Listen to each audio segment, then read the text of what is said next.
Our next question is from Janet. Janet says, I just launched my membership site. It's resources for bilingual Spanish elementary teachers. I have a list of 900, growing at about 300 a month.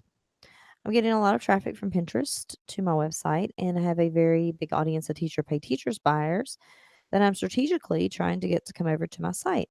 How often should I be emailing the list? I know you say to drop knowledge, but I feel like I should point to a resource or blog post within an email. I'm a little confused on the best strategy to get people familiar with my who are familiar with my materials to convert into members and getting access to everything at once. Yeah, I mean, even though people have access to everything at once, and Jocelyn can tell you about this from her elementary librarian website, they don't know it's there and they forget it's there. Right. So you may think that, oh, even people who buy stuff from me, well, they've already got everything. They just know it's there. But if they don't use it and if it's out of sight, it will go out of mind.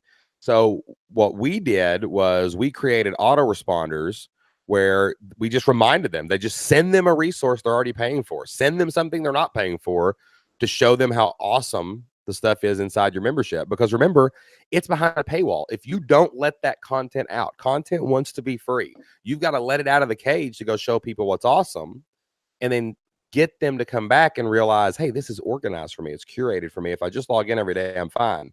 But you're going to have to send an email out to your paid members at least once or twice a week. You're going to have to email your list almost every day. Send them something. I mean, you've got people who need this stuff. You don't have to send them the whole thing. You don't send them a whole lesson plan for the day, but you might send them a worksheet. You might send them a piece of the puzzle, right? And then remind them, if they'll just come buy your thing, they can get the rest of it. It would be like if I sent an email out today that said, like, I actually did a Facebook post earlier, and I said, hey guys, we're having a member call today. We're having a Q&A with S&J right now for our members. If you to attend, so they get to come see how awesome this member call is, right? They get to see how cool you guys are, how awesome the chat room is, just burning it up with hundreds of messages. They get to hear me and Jocelyn talk and answer your questions, and then they want to join, right?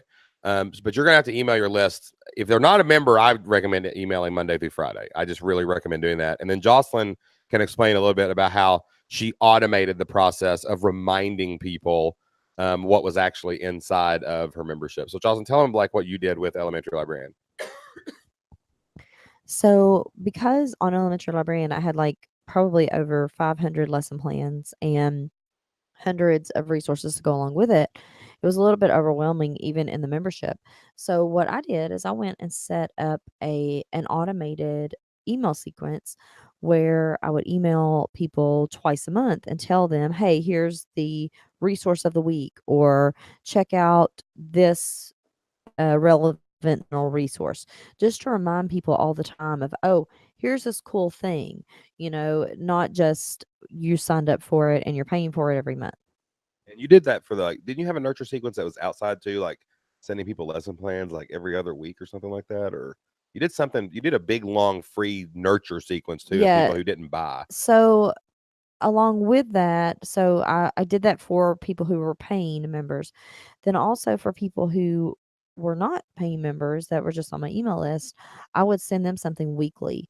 Just it might be a worksheet, it might be a PowerPoint, it might be just something simple, not an entire lesson plan, but I would just send them a little something just to be like, hey, here's some cool free stuff. And just a reminder, I have hundreds more resources inside this community. And I do the same on U.S. History Teach. We still have one education site left, and the game plan this year is to follow the curriculum map, and every Monday is to send people the first lesson in a unit, because that's like, hey, here's a whole day. Now see, come by the rest, right?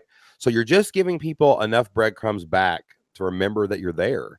Because if you don't remind them, nobody else will. And you can't just assume they're going to find you once and come again. It takes people 7, 8, 9, 10 interactions with your brand before they ever join your thing. Like, people don't just find our podcast and listen to Flip Lifestyle one time and be like, I'm all in. No, they probably listen for a month or two, and then they're like, man, I need to go do this. I need to listen to these people. They're doing it. Hundreds of other people in their community are doing it. I think I figured it out the other day, and we've had like dozens of people this year have already quit their job. But like, you don't know that when you first find our podcast. You don't know what's happening inside the Flip Your Life community the first time you hear one of our interviews on another person's podcast. There's a definite warming up period, and if you're not warming them up, they're never gonna call you back. It's like if you meet someone, you want to go on a date with them, you call them, and then you're like, okay, I'm just not gonna call you anymore, and we'll get married in a year. Like that's not gonna happen. There's a warming up process, and it's your job to initiate that. So if you don't feel comfortable emailing every day, if you don't want to set up an autoresponder, just email people Monday, Wednesday, Friday with something cool, right? Even if it's just touching base and asking what they want, and they'll know you enough to eventually come by you. But you got to keep them going. It's your job.